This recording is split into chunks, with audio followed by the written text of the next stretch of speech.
Hi guys, this is Immersive HUD for Fallout 4 version 1.1. I've added a few new features that people have been asking for, and I rebuilt the mod to be more robust and efficient. Now, it was a very lightweight mod that had almost no effect on your performance whatsoever anyway. This wasn't really necessary, but what I did was I made it stop checking for things when you open your Pip-Boy or if you climb into power armor and things like that. So when it doesn't need to be checking for things, it stops checking for things. This is probably going to have no effect whatsoever on the game. However, I just thought it was a good idea.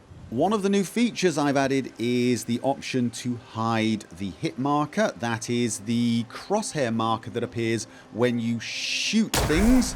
As you can see, nothing actually appeared. No hit marker. Don't worry, that is optional. If you liked that, you can turn it back on.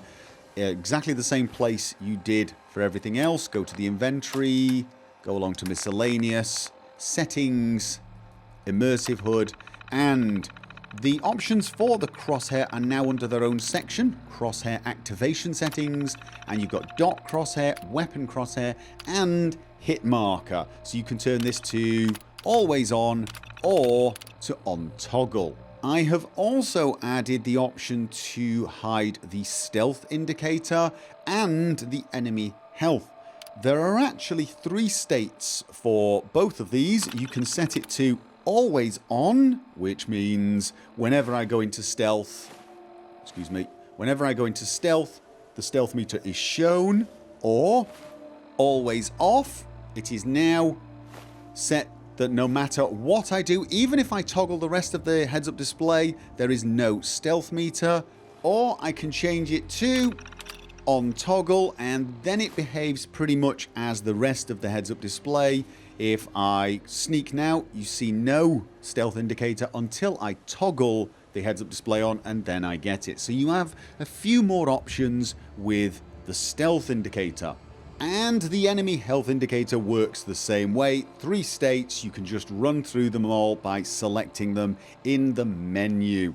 If you are already running version 1.0 of this mod, you can update to 1.1 without any problems whatsoever. Just download the mod via Nexus Mod Manager if you're on PC, and disable the old mod and enable the new one. You don't have to go into the Pip-Boy menu and disable the mod this way. You can leave it activated. It will remember all of your settings and it will carry on without any problems. You will just see some new options here. So just update it. It's that simple. The same is true for Xbox users. Just update the mod and move on. It should work perfectly. And that is pretty much all there is to it. I hope you enjoy the new version of the mod, and feel free to leave any feedback you have for me on the Nexus page or on the Xbox page. I will try to read them and comment if I think appropriate. So thank you very much for trying the mod out, and I hope you have fun.